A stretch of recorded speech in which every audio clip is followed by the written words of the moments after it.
Live from New York, it's Ask an Engineer! Hey everybody, welcome to another fabulous and fantastic Ask Engineer. We're broadcasting live from downtown Manhattan at the super stuffed Adafruit headquarters, filled with all sorts of goodies, including Adabot, Hello. on camera control, and me, Lady Ada, the engineer, who's here to be asked questions, and we'll be showing off some cool stuff. That's right. On tonight's show, the code is Cobbler. 10% off many Adafruit kits. Just use the code Cobbler, including some of our new Raspberry Pi products. Ooh. We will be talking about the show and tell. It was an awesome show and tell tonight. Lots Yeah. of cool people. We'll tell you how to be on the show and tell. We still need your votes for the Lego Lady Ada hacker set that we'd love to see made real. We just need enough votes.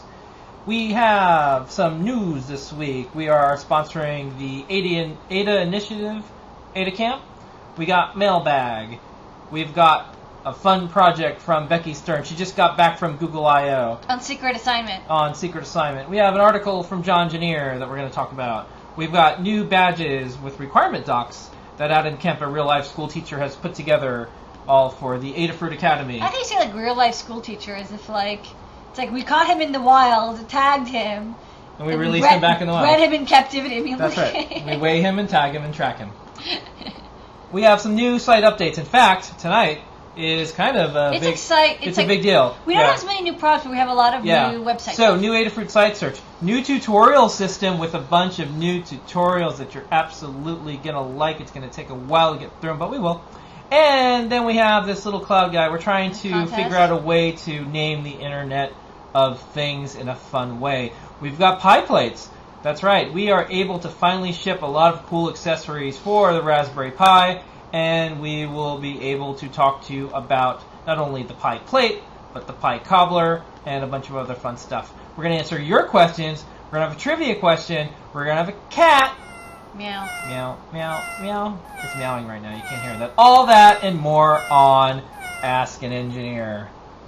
Yeah, we've got a show. We got a show. We have a show that has a lot of the site update stuff, which is going to be exciting because I've been putting in a lot of new products, which is great. I've been scouring to find the coolest tools, sensors, breakouts, whatever, LEDs. And meanwhile, the rest of the team has been working nonstop on really cool stuff, including the new site search, which was a big problem because we had too many products and not enough ways to find them.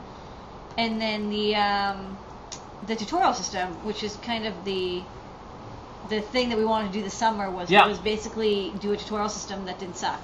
Yeah. And we'll get into that in a few minutes. That's a big old discussion. Yeah. Big old discussion. Thousands of people have been trying to work on the best tutorial system in the world. Yeah. You can spend your entire life just trying to figure out ways to generate a PDF correctly. We did, in fact, spend many months trying to figure out how to generate PDFs correctly. So we've been down that path. Yeah. It's a sordid path, lined with tears and page breaks. Yeah. All right. So let's first pay some bills here. Okay. The code is Cobbler. Cobbler. So Cobbler gets you 10% off many Adafruit kits, including the Pi plate. The Raspberry Pi plate. Yeah. We're calling them Pi plates. Pi plates. Pi plate. And the cobbler. The enclosure. We are working around the clock with multiple laser partners, including our own laser. We got a special laser delivery today. We got a super new laser tube. We are lasering. We're lasering. Yeah, we're getting some help. Yeah. With keeping up with the enclosures. We think we'll have them back in stock in a week or two. So we got that going on. For reals. We have a shipment of we're lasering. Was it like 1,000 square feet of acrylic or something ridiculous? We're lasering. And there is one thing about this this pie stuff. It's actually making me crave pie. You can go to Bubby's. This is like the best pie in America. By the way, in New York, there's a 24-hour place called Bubby's, and they do have the best pie in the world. And every time we go there, it's like there's this pie staring at you. Yeah. And they have this mile-high apple pie, and it's always tempting me, but I'm always too full to eat it. Yeah. Anyways, enough about pie. Yeah. It's really good pie. Okay. Suggested. Let's start off with the show and tell. Okay, we have show and tell.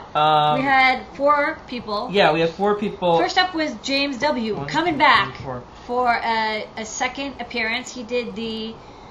So he did the. James is the Xbox Netduino James thing. is interesting because when Chris Walker from Netduino explained kind of the goal of Netduino, he was like, look, there's all these C# people out there that like they can just do awesome code, and all they need is a way to show and learn that it's really easy to do this in hardware. And there's like hundreds of thousands of like Microsoft programmers. Yeah, and they're like instilled with like Visual and what's Studio. funny is how fast they can move. It's like, oh, just use like Visual Studio Express and like you're in and like you're already doing stuff. So yeah. James did a really neat project. He made a internet connected temperature humidity sensor, and he hooked it into Patch Bay, which is now called Cosm. So we're all going to call it Cosm. Remember, it's not Patch Bay now. It's Cosm. Or Pachubi. Yeah. Or Pacubi. Yeah. Pacub. I wanted to start a Tumblr of all the different wrong ways to say Patch Bay. But anyways. Poor guy. Yeah. Anyways, it's Cosm now. But what's really cool, and this is one of the things I spaced on because I haven't played around with this recently,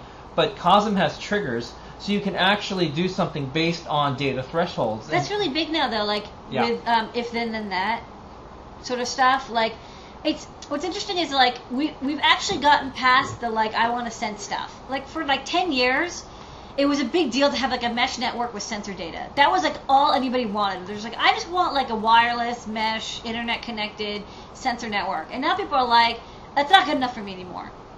Now people want to have wireless internet mesh sensor networks that then trigger other wireless internet mesh sensor networks together to like be more smart. So we're actually getting into like more intelligent sensor systems, which is really cool. I blame and I thank Tom Igoe because he had this thing where it's like making things talk. So before, like you could log. Yeah, and that's what people and like are doing. making things log sounds like a really boring book. That is what log. But making things talk is kind of interesting, and the idea that any physical thing with a very low-cost microcontroller platform that's connected to the internet can do things. So he has this temperature humidity sensor for humidors that will tweet if the temperature gets to a wrong place because people spend money on cigars, and that's an investment. You know? When I was in school, building a project like this would be considered like a senior project. It would be the biggest deal in the world. Like, my senior project actually was like a basically a like tweeting. Well, Twitter didn't exist, but it was like a web updating solar sensor, and it basically didn't work. It was so freaking hard to do this stuff. Yeah, it's like I had to write my own TCP/IP stack. Well, which is partially like why I have pink hair because like it drives you crazy. It was even hard for us when we did Tweet-O-Out, which is like 4 years ago now. There was no wireless tweeting or publishing system, and we wanted to get an SMS when our power stuff was going on. So we would have these Tweet-O-Wats, and they would tweet, but Twitter, one of the things that we really liked, it was a free SMS gateway. We didn't have to pay for the SMSs. Yeah. And so what it would do is it would tweet how much power we're using. And now what's interesting is the next thing is these data companies or these data service, I guess, startups. There's like even things like Ninja Blocks where people are starting to have things that are like, if this happens, then do this. If water is detected, call my phone because that means like my basement's flooding. What's interesting, in my opinion, is that like at the Media Lab, everyone thought that academia would be doing all this sensor stuff, but it's actually makers. Like all this stuff, all these companies and all these like projects, it's all maker driven. It's not academia driven, which is really cool. It's like really practical. Anyway, so the next that was cool. But the next show and tell. Yeah, the next show and tell with Kevin was Kevin always shows up with cool stuff. So he has this thing called the Arduino, and I want to say it's a DVR, Arduino for cars, but not video recording. It's more like sensor recording, more like a black box. Digital vehicular recorder. Black box Arduino. So it's recording like he said ignition voltage and like accelerometer stuff. Yeah. Maybe it would have a camera or something. Okay, so it's like basically it's designed specifically for use with the car. Kevin Kelly, who's like a really prolific writer who does stuff with Wired, and I always see his articles floating around. He had a photo of the taxi cabs in I don't remember if it was like Singapore or Malaysia or something, but they all have personal DVRs recording video because there's so many like car accidents that they're all using these like low cost. That was Russia. I don't know. Yeah. No. I only remember the important part was, hey, cool, someone is using like low cost GoPro cameras to constantly record because taxis are driving so much. Okay. What do you do? And I see like YouTube videos all the time of people finding bad drivers and following them and just watching them swerving all over the road because like this stuff is so cheap to embed. Yeah. Okay. And then last up, no, there's two more. Michael had an improved library and software that he wrote for our OLEDs. Yeah, so we have these really beautiful. Actually, we're coming out with 2 more OLED displays really soon. Maybe next week when people get back from holiday, we'll have the pick and place, and we have these really lovely monochrome OLEDs that I think are really low cost and look good. Yeah. And they do have built-in hardware scrolling, but I didn't add that support into the library. But Michael really wanted to add that in, so he did, and he modified the library to add horizontal and vertical scrolling. I never had a use for it, so I never added it in. Yeah. But it does exist. So that's cool. And then Phil B, Paint Your Dragon, an Adafruit employee, posted up a really cool thing. So we have this new product coming out soon called Spectro, and Spectro is this really beautiful way to display patterns from sound with LEDs, clock, and it has this beautiful diffuse front that goes on it. And this is going to be a big project for us because we're probably going to have the DIY version, and then we're going to probably take this to a broader market because we think that it'd be wonderful for sound and for people to program clocks very easily on their own. So this is something will be kind of an Arduino powered, and you'll be able to make your own kit. And we now are ramping up. The Raspberry Pi enclosure thing was so good because it's required us to get faster with our supply chain with making laser goods. So we'll be able to because we have an Epilogue, and it's a fantastic workhorse, but unfortunately it can't keep up when 100 people want to buy one thing a day. So we're working with places that are like, we have 8 massive lasers and this is what we do for a living, and we're like, that's great, we'd love to pay you.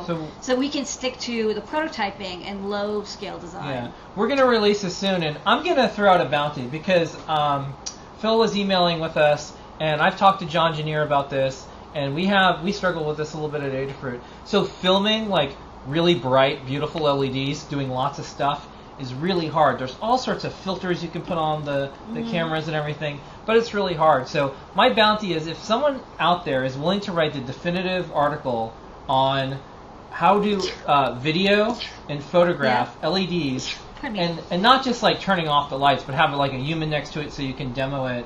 It's very hard to, photographing a person next to bright LEDs is hard because you want to light the person well, but not over-light the LEDs. So here it is, because, by the way, we're both sleep deprived. We had a giant day, and maybe you can talk about that briefly. But so I'm going to throw down. This, to me, is worth a $500 gift certificate in the Adafruit store. If it's a really good guide. How do you know if it's a really good guide? Because the person will say how you do everything, and they'll have a video proving that it's great, and they'll publish it. Okay. I'd like it to be a Creative Commons thing so everyone can do it, because back in the day when we were part of the original Make team, we had to teach makers how to take better photos of their electronics. But now, the world has moved on, and now you need to be able to take HD video of beautiful LED projects. It's really hard. Yeah. It's really hard. So anyways, $500 gift certificate will help you get it started. We'll give you an outline of what we'd like to see. We would like to pay this person in Adafruit gear once it's done and you think it's good and everything. Okay. And then we want to put it out in the world. Okay. It's important. Because there are guides out there now, but we want a really good guide. They're okay, but every week at our photo table, we kind of struggle with this. Yeah. And we could stop everything. Actually, photographing TFTs is even harder. I think it'll be worth it if they also showed a photograph TFTs. Yeah. So a guide to photographing TFTs and LEDs. Yeah. Then, because that's worth it. So, anyways, and the reason is it's not just for us; it's for everybody. Because I've seen really, really beautiful LED projects. But what happens is someone comes in with their video camera and they do it, and they're always apologizing for how it looks so much better in person. We should figure out a way. True. I've seen amazing Burning Man LED art in person and at art exhibits and at Maker Faire, but you really can't capture how great that is for everybody else who's recording. Well, that's why they always say, was it phone image simulated? On the phone ads, they're always because it's very hard to photograph or video TFTs. Yeah. Okay, great. Yeah. So, anyways, it's just a bounty I want to put out there because maybe we'll just do it, but I want to bring more people into the world who maybe thought about this. Okay. Next up, how do people go on the show and tell every week? By the way, it's super easy. Just find my personal Lamore Freed, not Adafruit, Google Plus page, and find the post where I say, hey, comment here, and I'll add you to the show and tell circle, and then I'll add you to the show and tell circle, because we cannot do the Google on air if we don't have you in the circle, because Yeah. they have rules now. We can't just invite anyone. We have to have you in a circle. So we'll add you to that circle, and then you can show up any week from 9:30 till 10 o'clock and show off your awesome project. Yeah.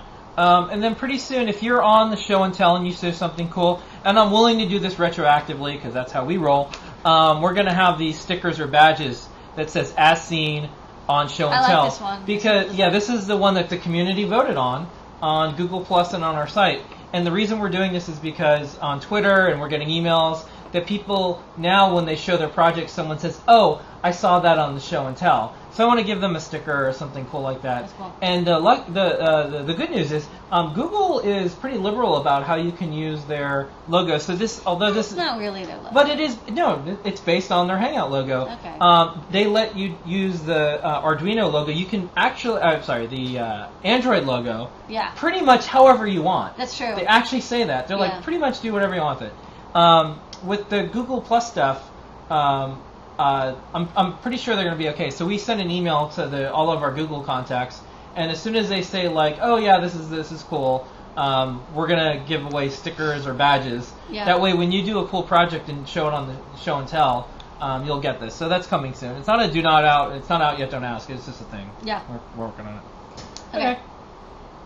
Next up, we have to remind everyone we're up to 1,800. Yay! Votes on the. I'd like to hit 2,000. That'd be great. We're gonna hit 2,000. This is really hard because unless we post every day about it, people forget. And posting things on or hitting support on the Lego project requires a bunch of forms, and it's not personal information. It's just like they ask you a bunch of questions. Yeah. And so basically, what we're trying to do is get a Lego set made that is based on Lady Ada's workshop. Like a hackerspace. It's a hackerspace. And what we want to do is show that there's actual real women who are real engineers and they're doing cool stuff, and young girls and young boys can imagine themselves in this workshop with pick-and-place machines and lasers And robots. and they could do this as a career. And small cats. And small cats, one small cat. And so we're trying to we're trying to get this going. Okay. So Alright, so anyways. vote if you haven't voted yet. Yeah. All right. So like I said, lots of site updates this week. We are sponsoring the Ada Initiative, Ada Camp in DC. Yeah. So we have these lovely stickers that we've already made. Yeah. And so we gave them 200? Yeah. So we gave them 200 stickers, and on each sticker is a $5 off coupon for all the attendees. And the Ada Initiative is an effort on increasing women's participation in open technology and culture. Ada Camp brings together people to communities and discuss issues women have in common areas across open technology and culture fields and find ways to address them. So this is Ada Camp. It already is completely booked. If you're in the DC area, it's filled already. Is it for like policymakers or students or what? Well, it's attendance is open to people of all genders, and you can attend. But basically, the idea is, hey, there's a lot of women doing cool stuff in tech. How can we celebrate them and doing stuff? Okay. So we donated a bunch of stickers of Ada Lovelace, first computer programmer, one could say. And those are in DC. So if any of you folks are going out to it, let us know how it goes. Yeah, if anyone can go out there and take photos or video, because we can't make it. Yeah, we can't make it. All right. But we went to DC too not long ago. It was pretty cool. Mailbag. Yeah, next up, mailbag. Packet. Packet, the mailbag entity. Mailbag. You know what the problem is? Non-gendered. You know what the problem is? Because I watched Star Trek Next Generation, there was the crystalline entity, and so now anything I call the entity. Okay. No, this is the mailbag entity. Anyways. The non-gendered, non-offensive. Yeah. Mailbag entity. Yeah.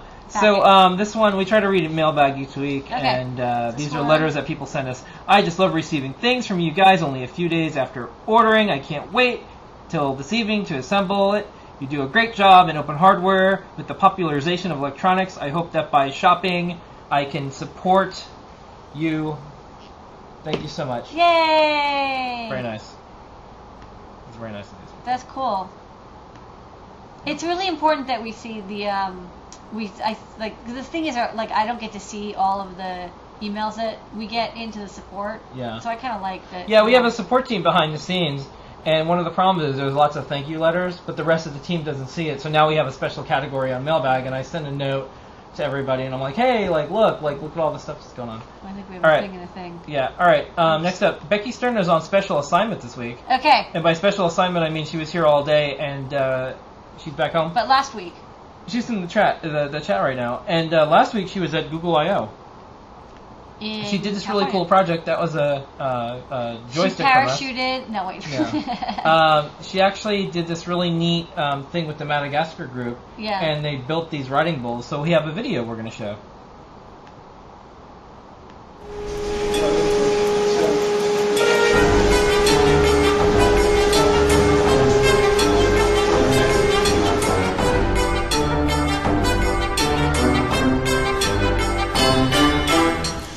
Mechanical bulls are considered such a quintessential American thing.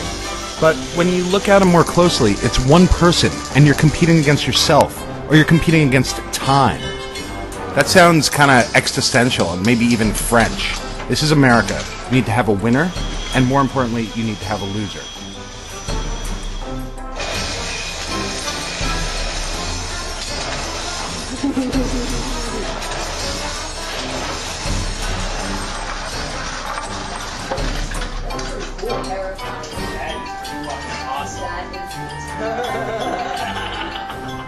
Madagascar Institute dueling mechanical bulls. Two bulls built as close to identical as we can make them, running at the same time off the same control set. To get on, whoever falls off first is the loser. Just so you know who the loser is, there's a big light up sign with an arrow pointing at them.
Congratulations, Madagascar Group, cool. and Becky. Yeah, so it does star some Adafruit goodies. The sign is made with our LED pixels, and it's powered by Menta, and then she used our waterproof box and a joystick and buttons. So that's kind of cool. We have to scavenge some free stuff from here at the Adafruit shop. We don't do welding here, but I used to do welding, so that's cool. Yeah, and I was trying to tune in from behind the scenes because they had all these videos in. Eric Schmidt from Google, the chairman, former CEO, he actually rode the bull for 18 hours. No, it's weird. He won. Anyways, next up. We have more stuff going on here. Getting back to site news. We have so much stuff going on this week with the site. Okay, so John Janier posted an amazing article. And John Janier, by the way, is becoming one of my favorite writers. So him and He's a good writer. Him and I interviewed Lane from. That was last week. Yeah, and now he has this awesome article. So his article was PCB layout: why VIAs under pads are a bad idea. And he's like, I was going to write this long article in this introduction. I changed my mind. Instead, I'll just jump right in and say, don't do this. Well, you have opinions about this. I do have opinions about this. So the first thing is that it's not like you should never do this. If you're hand soldering SMT boards and you want to save space, perfectly fine to put vias in pads. If you are sending something up from manufacturer, however, you pretty much can't put vias in pads. There's actually two reasons why you shouldn't put vias in pads. One is it can cause thermal problems, especially if you are tying the pad to a plane, like a ground plane or a power plane. It basically acts as a fantastic heat sinks. VIAs are great heat sinks, which means they're really good when you do need them for heat sinking, but in this case, you don't. They're meant for connectivity, not conductivity, and thermal conductivity. So, so one reason is that there's thermal problems and that can occur. And second, if the via is too big, paste will leak out. And so, especially if you have, for these pads, it's not so much such a big deal because the pads are very big compared to the via. But if you have like VGA pads, which are very small, and the via is the same size as the pad, the paste can leak out, and so you won't get either good reflow, and you'll also not have enough paste to maybe make a good connection. So these two problems are basically what happens with the via when you have via and pad. It's tempting, but you know what? Like I would suggest it, unless you're hand soldering and you want to save a lot of space, I wouldn't do it. I remember the first time I discovered I could do it, but like since then I've been doing pick and place and reflow instead of hand soldering. I don't do it anymore. So that's a trick. Most DRCs won't let you do this anyways. So you actually have to, if you run DRC or ERC, which I always suggest, especially with Eagle, because they have a very good ERC and DRC check, they won't let you do this, and you shouldn't do this. Yeah. And John Junior is in the chat. People can ask him questions about that. He said he wants to add some other things to the article. Hey, here's the thing, John. I kind of got out of the print biz because I really like going back and updating articles later. You can always do a part 2. It's totally cool. And everyone in the chat, please encourage John to write more on Adafruit. Yeah, we love his articles. That's a nice article. Yeah. I never knew an article about being bad. We're gonna. I want to team up with John on some more interviews with some cool people in, in the maker scene. You're like the old time like hardcore cop, and he's like the rookie cop, or what? You as a team, like who's the? I would like who's to do the grizzled old timer? I would like to do a buddy cop film with John. Okay. I don't know if I'm. The Lethal Weapon times. There's always like the person who's the crazy one, and the one guy who's always away one day from retirement. I'm too old for this. I can't believe this. So I don't know which one I want to be yet. Okay. All right. Next up. What are we even talking about today? Okay. You just kept going. Yeah. Okay. Requirements documents. Adam Camp made 3 more. Adam Camp is a school teacher. We have blogging on the Adafruit site. A real life school teacher with real life children. And. He uses these requirements docs for his students. So if they build a Dradio and go through all these certain steps, they get a badge. Okay. The latest one he did was dumpster diving. I like how he started with like multimeter and like Ohm's law, and now he's getting into like the weird ones. As all of us get a little older, and perhaps we'll have kids, which would you rather go to? The school that teaches kids the fundamentals of dumpster diving, or how to get Adderall from your doctor so you can get a better SAT score. The dumpster diver kids are the ones I think are the ones that are going to rule the world. Okay. Those are the ones who have the creative thinking. I think it's. You went to MIT. Isn't everybody dumpster diving at MIT? There is a strong culture of dumpster diving. Well, there's reuse culture, which is different. Which is no, it's like a badge of honor. There's a mailing list where you can basically get free stuff, and it's kind of funny because you sign up as a freshman. And you're like, oh my God, there's like free computers available at MIT if you just sign on to reuse, and you just run to play. They say, oh, outside of building 22, I'll have a free computer. And then what happens is I would collect all these Spark Classics and DEC stations and VAX machines. And then when you become a senior and you have to move out of your dorm, you put all this stuff on reuse again. So there's actually a cycle of Tektronix scopes. Just visits different rooms, yeah. It gets to travel from room to room. Just put it on a cart, just move it around. Next up, this was kind of neat. So Digi gave us permission to do XP badges. Yeah. And this has worked out fantastic. So Adam has a XP requirements document. Okay. And for all you folks out there, you can get your own list of all the requirements docs at adafruit.com/academy. There's 2 of me. What? There's 2 of us. Oh, yeah. There you go. Okay. All right, I'm seeing double. All right. All right, cool. Okay. Check them out. Yeah, so perhaps you can talk about something for 1 second. I have to set up one thing because we're about to show a bunch of stuff on desktop presenter. Yeah, I have to do. And you're trying this out on your new computer. Yeah. Too. So by the way, I don't know if you folks are noticing, but we should have faster internet stuff going on here, and better. Uh-oh.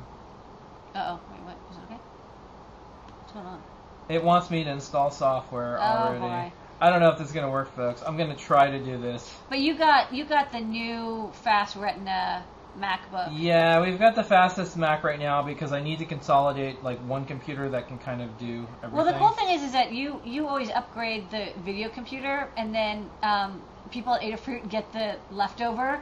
So like there is like a recycle chain. Yeah, I don't know if we're gonna be able to show the tutorial you stuff. forget to install Desktop Presenter. Yeah, because I didn't think I was gonna have to do that. Oh, look, I've got a message. Okay, let's see if this works. This is gonna be. Okay. Hey everybody, if this crashes, I'm sorry. Okay, no, that's fine. This totally did not crash. This is so cool. Okay, but you can zoom it. Everything's gonna work out great. Oh, great. Okay. This is totally. So what are we showing now? Well, the search box. Yeah. Well, okay. I have to get ready because there's all this stuff going on. No, we're here. No, I know. There's a lot of stuff going on Okay. at Adafruit right now. We had a long day. We're like up at like 7 in the morning, videoing. Yeah. That's why my hair looks so good. Yeah, we can talk about that in a second. Okay. Okay. So we're back. Anyways. Whoa. Thanks, Video. folks. Okay. Where were we? Yeah, where were we? All right. So we got a couple of new things on the site. We added a new button to the bottom of our page. Oh yeah. So we've got, what is the first button? Apple. Is it Apple, GitHub, Google Plus, Facebook, the Apple? What's Vimeo. the Apple logo? It goes to our iPhone and iPad. Oh, right. Our phone. Vimeo, GitHub, YouTube, G+, Flickr, Facebook, Twitter, RSS, and now the new Thingiverse. Is that their official like RSS icon thingy? Or yeah, and what I want to do is go back to this crazy thing that I just said okay to, and you'll just see like a bunch of stuff going on for the screen for a second. So yeah, so at the bottom of our page here. Okay, so we have this click on it. Yeah, we have this new button, and when you roll over, it'll say Thingiverse, and it takes you to our Thingiverse page. So what we're trying to do... Look at all the stuff we have. Yeah, what we're trying to do is put up any like physical enclosure stuff or 3D printing stuff, and... the resistor calculator. Yeah, and here's one of the coolest things. So the Raspberry Pi case is... a lot of people are making it. So there's already hundreds of downloads. People are already doing stuff. Yeah, and there's like derivatives. Yeah, and you can see the derivatives, and it says who's derivated it. And wow, this one has an LCD. This one has an LCD case. That's intense. It's intense. There is a version of it that has the Raspberry Pi logo.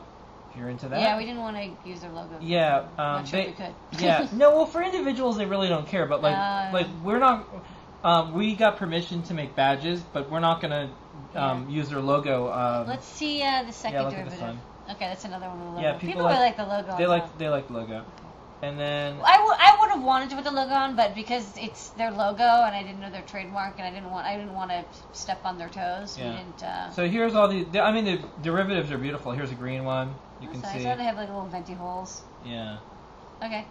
So, anyways, so we decided to, and Becky, who's in the chat, she did a great job making our Thingiverse page look fantastic. All right, so we have all sorts of social sharing networks. Yeah, we got a lot of stuff going on with that. I'm going to try to make this so it's a little bit more seamless. Okay. Okay. Man, these cameras are all over the place tonight. There's too much camera. Yeah, I'll work on that later. Okay. Okay, so next up, we're going to show off. Yeah, we're zooming. You don't even know where we're at. We are at the No, I know. We're at the search thing. Okay. All right, so next up, big upgrade on the Adafruit site. So our search box totally sucked for like... I can't even pretend like it was awful. It was so bad. I don't even want to show what it was like before. It was so bad. But it was okay because we only had like 100 or 50 products. Yeah, now we have over 800 products. It wasn't the worst. So it wasn't the worst, but it's always a problem. So let me see how all this works. If I can. Okay, so I can see it. Yeah. So now we can we installed Sphinx, which is an open. It's an interesting kind of searching. It's like a search framework. Yeah. Yeah, I know. Take the camera out because it doesn't. Yeah. I know. Look, everybody, I'm going to turn the camera off. Okay. Anyway. So now it does all the indexing in the background, and then you hook into it. It's actually interesting. I didn't actually do the installation of it, but I got to read about it. So it's actually really cool, and you can hook into it with different programs. So we use PHP in general. So Yeah, so I'm going to start to type Minty. And then it's smart enough to realize that for Mint, Yeah. it comes up with everything that has Mint tin, and Yeah. Minty, and Menta, and the Permaproto Mint tin stuff. So it's actually really smart. So it's contextual. I mean, for people who like use Google, it's very similar. So as you type Arduino, and Arduino's first. yeah, which you is get good. you get a lot of But stuff it also has all the other stuff that right uses away. Arduino. And you can always type in the product IDs 306. for certain things. It depends on and if there isn't, it'll try to find things that are close to it. 50 I think exists. Yeah, so 50 is an Arduino. So it's still smart when you there's a lot of books that have our product IDs. Mm-hmm. So anyways, and you could talk about this. This uses because we now have Ruby running on our site. The tutorial system is the Ruby. This is still PHP. No, but the back end is yeah. using We're gonna the Ruby version is faster, so we're eventually gonna have that on the site. It's more complicated than that. I know, but that's the ultimate plan. The ultimate plan is hopefully to rewrite a lot of the front end stuff in Ruby, and then eventually maybe rewrite some of the back end stuff in Ruby on Rails as well. So another hard search because everyone wants RGB something. Yeah. So we've got the displays, we've got the flexi strips, we've got the LEDs, we've got the backpack, we've got the addressable strips. So it as you're typing, it's showing you all the things in the Adafruit store. Okay. So the thing is, the problem before it was searching the description text, and it wasn't giving priority to the name of the product or whether it was even in the store anymore. So hopefully you felt that problem. Yeah, the built-in search with ZenCard isn't that great. It was awful. And so it was terrible. We're working on it. But we just fixed it. It's really good. It's basically we researched for a while, found this awesome open source version, and it took us a couple weeks to install it and get it running, and that's it. Yeah. All right, moving along. Okay. We made a massive update to learn.adafruit.com. I guess we should explain this. Yeah. We were on a journey together with a few people. It's Justin. Yeah. I think you should stop drinking beer. It's Justin, Tyler, you, Daigo, and myself. And our goal is to make the best tutorial system in the world. Yeah. To maximize human potential. I like saying that. And why do you say that? It's not true. no, it is. If you can give people information, they can maximize their lives. If you can teach people to do stuff, they'll have better lives. Most of it is mostly to maximize my life, so that I'm not spending my time resizing GIFs and JPEGs in image ready for half the day, which is what I've been previously doing. Yeah. Well, so the Adafruit tutorial system had a big update this week, and I'm going to go switch to it right now. What do you mean an update? It exists. A big update. No, not a big update. Oh, the PDF stuff. Yeah, the big update. So, if you go to learn.adafruit.com, and I'm going to do this with this crazy thing here. If you go to learn.adafruit.com, you'll notice that when you go to a specific tutorial, like the Raspberry Pi email notification system for LEDs, there is a PDF link, and it actually downloads a beautiful PDF, and this PDF prints great. One of my little things in the world is PDF. You could waste your life designing software that makes nice PDFs. So we're pretty lucky. We did a good job, and this PDF prints out beautifully. Which PDF system did we use for this? Do you remember? There's a few different ones. We have an article coming out about this because I don't know. I wasn't involved in this. So by the way, this is working out, but we still need to test it. Everyone's in a beta. So these are auto-generated PDFs that are generated from this dynamic tutorial system. That's right. So they're not perfectly laid out. They have page breaks sometimes in inconvenient places, but it's 99 times better than just printing out a web page. Yeah. I can answer one quick question in the chat that someone had. Why not just use Instructables? And I'll tell you why. So Christy and Eric are really good friends of ours, and we love them. I can actually say that. We really like them a lot. And I'm going to go here and turn on the camera while we're doing this. We've gone dancing with them. Yeah. And let me tell you, one of the things, the reason why we couldn't use Instructables is because we need to have the system on our site. For us as a company, we can't. So if we were to put all of our stuff on... Also, they're owned by Autodesk. Yeah. If we were to put all of our tutorials on another company's website, we actually don't control their destiny. We just don't control if there's ads around Right. it. We can't control who comments on it. Yeah. We can't control if there's spam on it. Yeah. We can't control how it looks. And like Instructables is cool, but it doesn't really match what I want.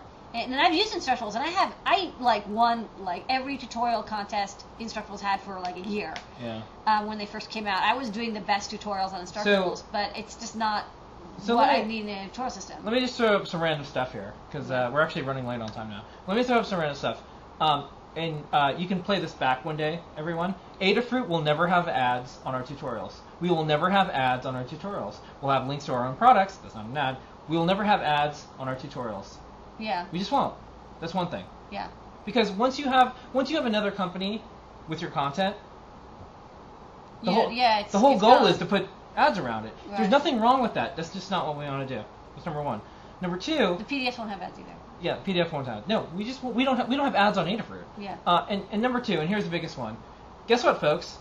We can open source this and share it with the world. If we use any other system, so I really like Dazuki, the platform that make projects works.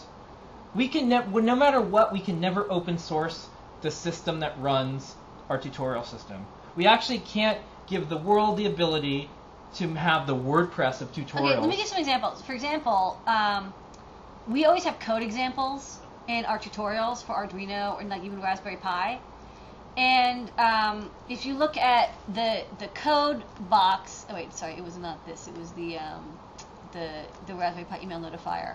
If you look at the code example here, it's like totally gorgeous. It's you can't tell, but it actually auto highlights based on what kind of code it is, and you can select in the editor.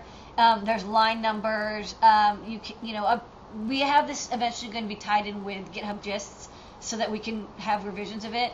Stuff like this, which is like really important for me because like as like Raspberry Pi and Arduino evolve, all of our examples have to evolve too. And like I want there to be an easy way for me to be able to update and document all these code chunks.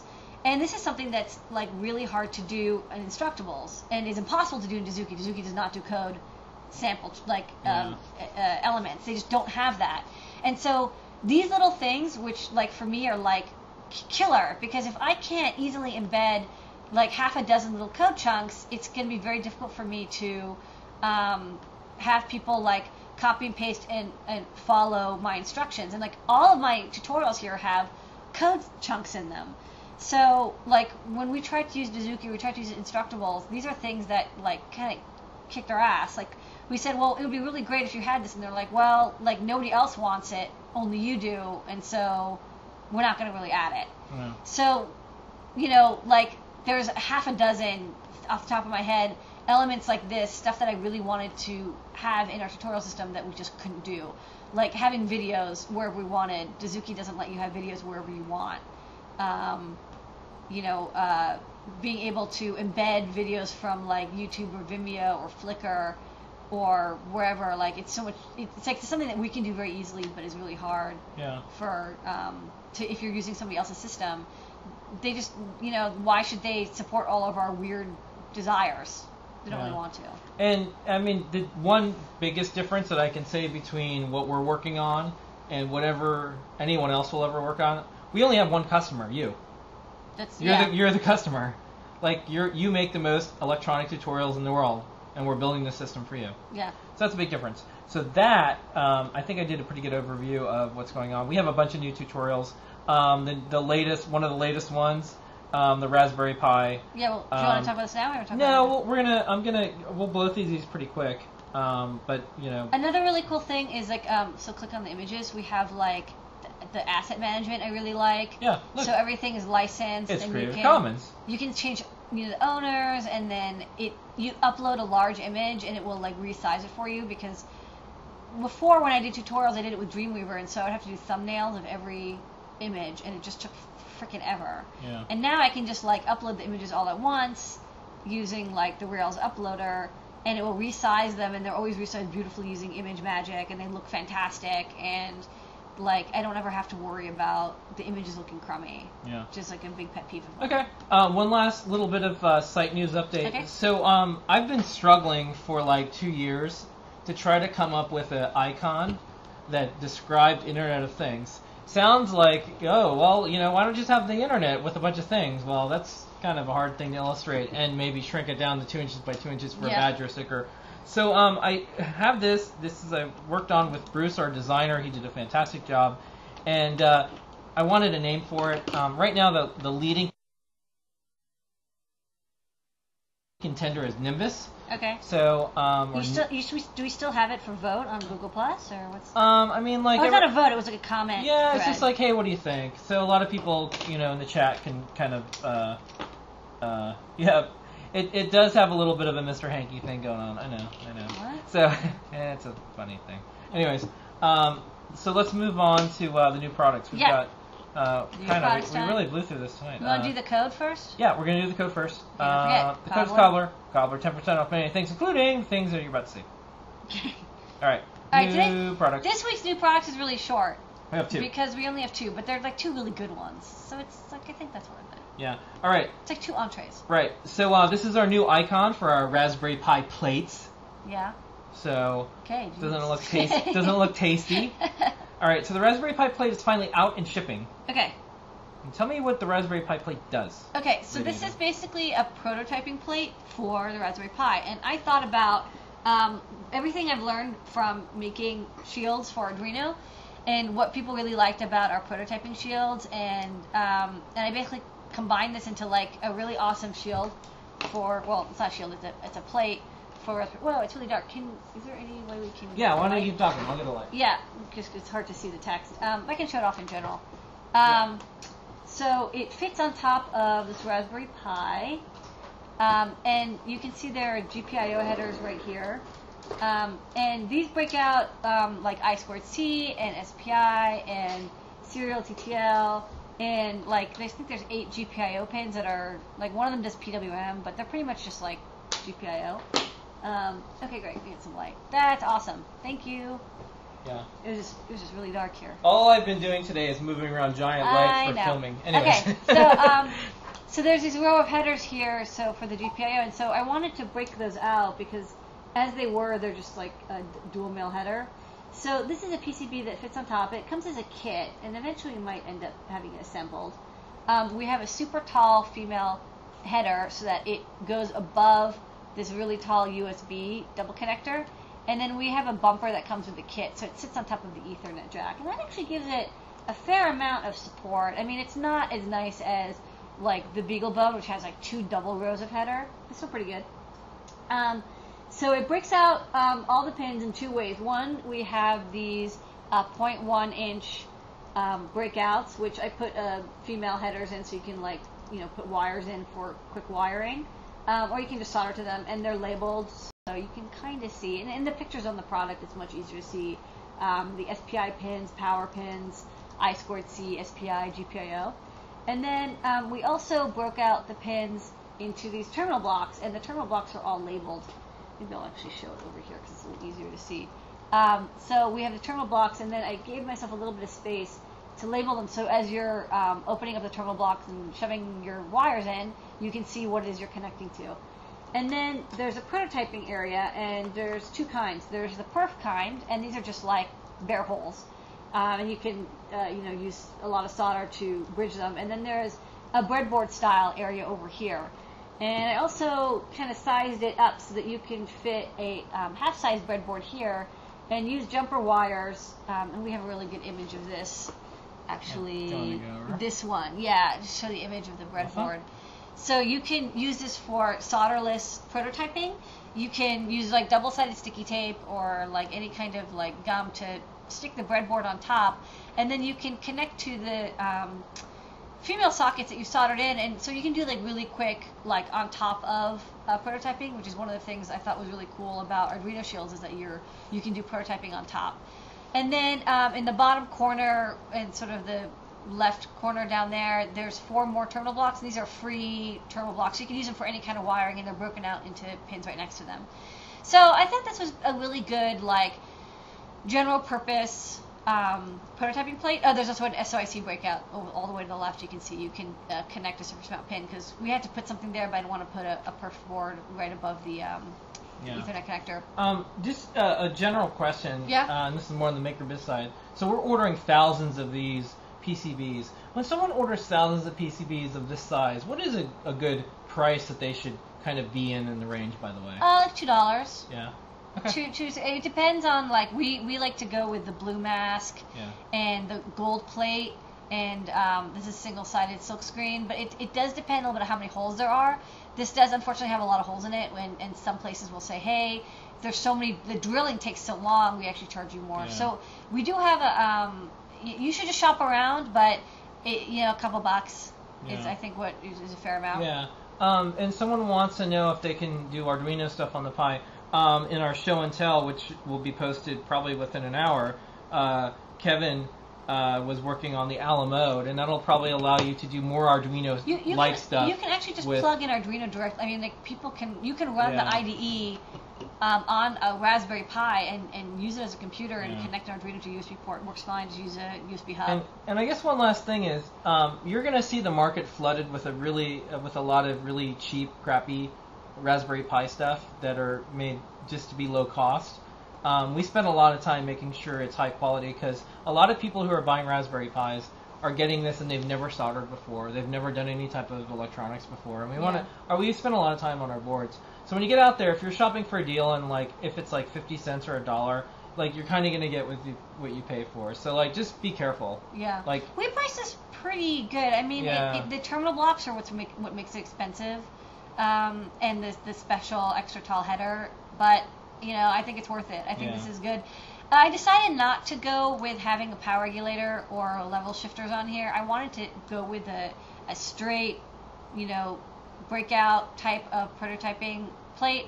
I might eventually do a version that has additional stuff on it, like more chips, maybe like a more utilitarian that has like level shifters on it or buffers.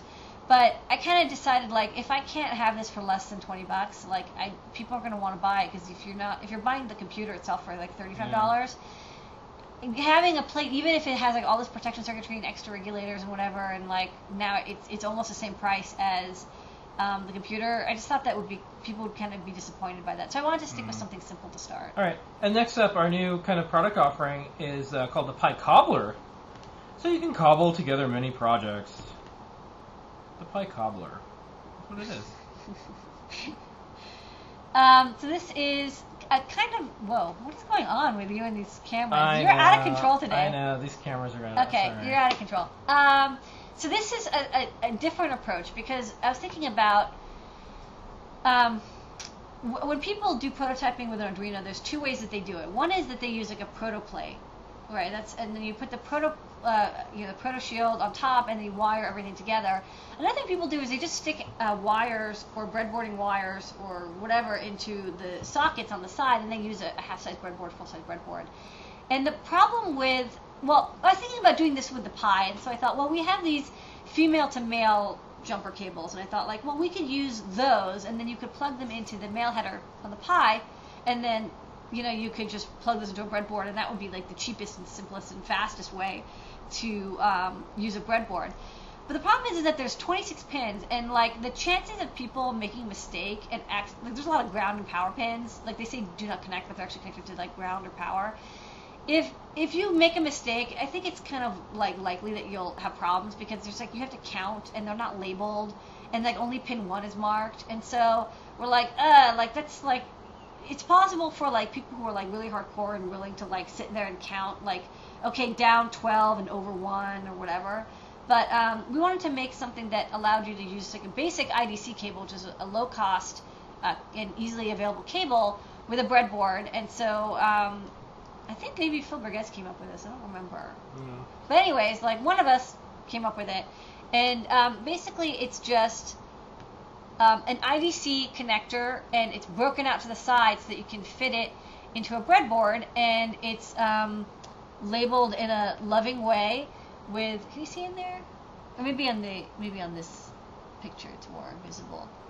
You can see that each pin is labeled with the GPIO number, or is it SPI, or is it power, so that you don't have to have a printout of the Raspberry Pi pinout. Whoa. Nice work there. Fancy. You still have your groove, huh? So you can see like the chip enable 1 or 2 and GPIO 25 and 24 because they're not labeled in like it doesn't go in like any intelligent order. It's just like like GPIO 25 is 2 pins away from GPIO 24, and so this is why we thought it would be really handy to have this little breakout. And so we basically it's a very simple kit, and it comes with a cable, and it's super fast to put together and assemble. It has like mounting holes, maybe you want to attach it to something. So we're thinking this should help people be able to cobble together basic projects before they even get to maybe having a prototype. Cobble together projects? Is that why it's called the cobbler?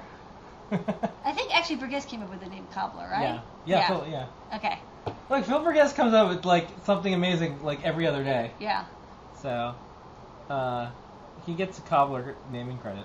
Okay, All right. We have to wrap up. Yeah, that was new products.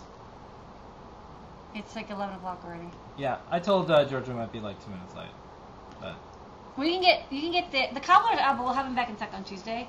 yeah. But we have the pie plates in stock. All right. I'm just gonna start answering questions real quick. What's the spacing on the? By the way, let me do the thing. Yeah, it's questions time. Questions. We're gonna do speed run. Okay. Speed run, Lady Ada. Okay, here we go. First up, any news on the Arduino Due? Not yet, but we don't manufacture it. Ask Arduino. The second they're available, we'll Why have do them. people always ask us? We don't make it. I don't get it. Because we answer. I'm not even on the beta team. Yeah, we answer right away this way. What's the spacing? I believe they meant that on the Pi Cobbler. I think it's like 0.6 inches, maybe 0.7. Okay. What's the point of the screw holes? Screwing into the PCB? I don't know. We had a little bit of space. We decided to put it on there. We like to add mounting holes to stuff. Pretty much everything we make has mounting holes on it because if it doesn't have mounting holes, it's impossible to put on. There might be a situation where you want to plug this into a perf board or something, and it would be physically attached using like screws, so you could unplug it later. Possible. Yeah. Okay, what Epilogue laser do we have? We have an Epilogue Mini 24. 24 inch. Yeah. That's what it's called. The wattage. Oh, it's 35 watts. 35 watts. We have a 65 watt upgrade that we just haven't had time. I have a 65 watt laser in the bathroom over there because we're running out of room that we have to install. Okay. Can you believe this? All right. Next up, how do you reduce the EMI noise produced by a DC brush motor? Some people put small capacitors from the leads to the case. You solder it, or you solder it across the leads, like a 0.1 microfarad. High voltage cap might do it, but they're noisy. This is why often people have split supplies. You can also use ferrite beads. Yeah. Or other filtered cables. All right. I mounted a small fan on the shaft of a toy motor, and the motor gets super hot, drawing about 1 amp at 9 volts. Can you explain what needs to be considered when selecting a DC motor for a simple project? Yeah, you want to consider its torque and its RPM. So, if you have something with high torque, it's going to usually have low RPM. If you have something with high RPM, it's going to have a low torque. So these are trade-offs. That's why you have gears. You can gear down your motor to increase the torque and reduce the RPM. Yeah. Oh, someone asked are we on the Due beta team. It's not because... I just said we're not on the Due beta team. We're not on the beta I'm team, not. but we could probably call in or email and ask. I'm not on the beta. No, I don't have time. We just completely ran out of I was time. on the Leonardo beta team. There's like 2 new... the Leonardo is finally out now, and then there's another Arduino product that we were on, and the Leonardo thing, we helped out with the bootloader, which, trust me, if you had to choose things to spend time on, that was the one, and we did. Yeah. So we helped out the best we could. Next up. Does the Pi prototyping plate work with the Pi enclosure?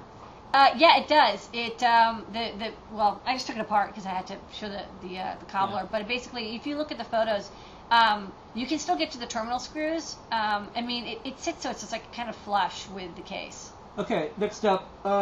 You have to take the top off, of course. Yeah, next up. What pick and place do you have? We have an MDC 7722. Okay. We have a whole big... Yeah, we have a tutorial page on it. A tutorial page in Wiki. How long have you been using Eagle? Since MIT or before? I've been using it for like 7 years. Alright. Why do we have to assemble the Menta? It's a kit. It's a kit. Yeah. Everyone should learn how to solder. Yes. Look, if you're an engineer, you have to. It's like saying I want to be a carpenter, but I don't want to saw. Yeah. Or hammer nails. Or hammer nails. Yeah, right. it's part of the What's deal. the best way to shield magnetic interference created by high current flowing through wires from a standard digital compass? This is actually a really hard problem. It's hard enough that even Apple couldn't really solve this, which is why like your iPhone always has problems. Basically, just avoid, while you're taking your measurements, make sure that you don't have any of that other stuff going on, because a compass measures magnetic field. Magnetic field is generated by electric waves and like moving electrons and stuff. So, keep the current draw from spiking while you're doing that, and you should be okay. These are the last two questions. I can do both of them really quick. What's your most popular project? Right now, I'd say the Minty Boost is still way up there. And then the other one is how much you pick in places normally cost. So it can be as low as like 30 to 40K or up to millions of dollars. You can get a really crummy one for $10,000, but it's so crummy that you'll regret getting it. You'll be like, well, I just wasted it. Ours was like 30K. Yeah. So I told George we're going to run a couple minutes over. Here's what I'm going to do. I'm going to switch to the overhead. Yeah. And we have a Nexus 7 tablet from Google. Check this out. And what you're going to do is you're going to show how great... Okay, I don't know how to use this thing. No, I can help you out. Just turn it on for me. Yeah. You have to have the Google turn on thing. Okay, I'll show but what I wanted to do is, so this is the new Google Nexus 7 tablet, and what you want to do is tilt it a little bit and see how it automatically changes and resizes. So look, it works with... and you can scroll up. It's really slow. Yeah, it's going to load up. Alright, go get the cat. Look, they're working on it, and I'm going to get the cat. Okay, so let's go to the next page. And then it can go like this. And it resizes the images very nicely. So nice. And then we can go to this menu. Okay, go back here.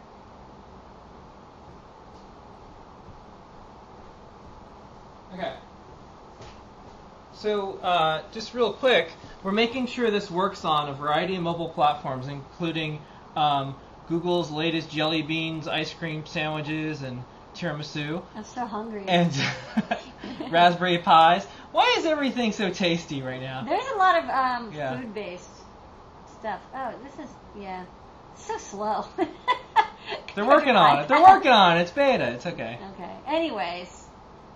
It's cool. Someone needs to do an electronics Andy Rooney segment. Why is it that every single time I want to buy electronics now, it has to sound like playing YouTube. It's something I eat? YouTube through a YouTube device, and it's like waiting, loading. Do you get a costume of the guy who dressed up like this? Look, it's beta. Okay. All right. Anyways, it does play YouTube videos. Yeah. All right. So we're gonna wrap this up. Yep, we're gonna wrap this up now. This thing's totally broken. Okay. No, it's not bad. Look, out of all the Google tablets that I've ever tried, this is the best one. This is the best Google made tablet. This is the best one. All right.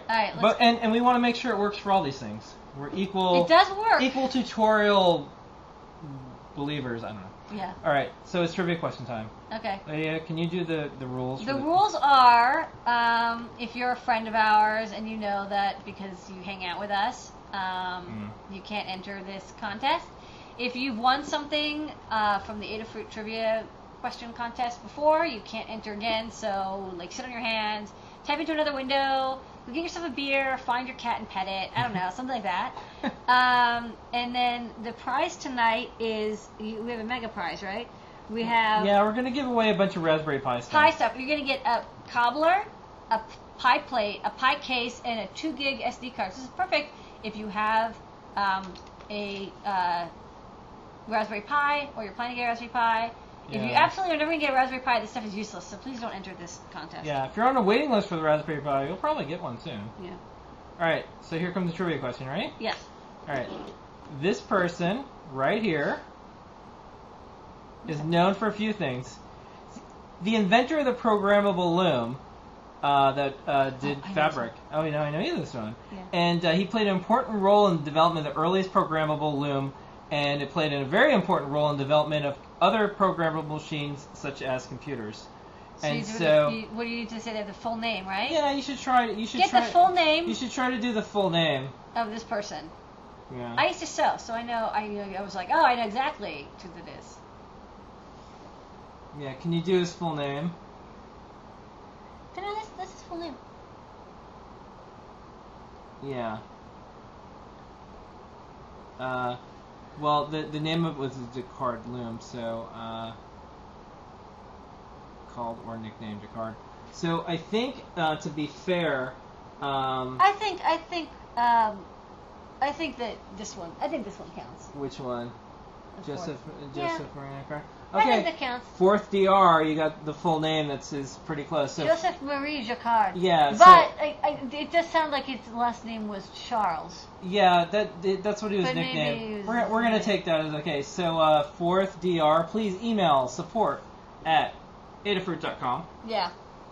See, he invented the Jacquard loom so you can make fabric, which is interesting because it's the technology of that loom was also what kind of It was used for punch cards. Yeah, they were for thinking computers. for computers. Yeah. They thought that this was a good way to program stuff. It's a big deal. He was born today. I wonder if Jacquard is still made with Jacquard looms. That's a good question. That's a good question. Born today and 1752. Okay, Happy birthday! that's cool. Got us here pretty far. Oh, Okay. cat. And he's now famous as the subject of an episode of Connections. That's correct. One of my favorite shows. In fact, there's a video on YouTube right now from the Make Hardware Summit, and we start off talking about the show Connections. Well, let's wrap up the show. It's time to wrap up the show. Okay. So, Thank you. Thank Email you. us, support Adafruit, winner of the contest. Yeah. We'll see you fourth next year. week. Yeah, thank you, John Janier. Thank you, Phil Burgess. Sure, Thank you, stick up a Becky. cat, Thank you, sure. George. And thank you for everybody for asking wonderful questions and supporting us each week. Here is MOSFET. Oh. Whoa, wait a minute, Yeah. wait a minute. Wait, he's escaping. He wants to use that new Google tablet. Oh, yeah? Cats lovely. They're perfect size now for cats. This cat. Here, meow. Meow. Meow. Yeah, he yanked on his tail, but he's making sound. Meow. I don't know, it's all blurry. Okay. Oh no, okay. Meow. Look, he's too dark. Yeah. Meow. Alright. I just have to show that we go to sleep. It's Okay. 11 o'clock here. Yeah, we're gonna. I haven't slept in 2 days. I don't know if you guys could tell. Anyways, here is your moan of Zener.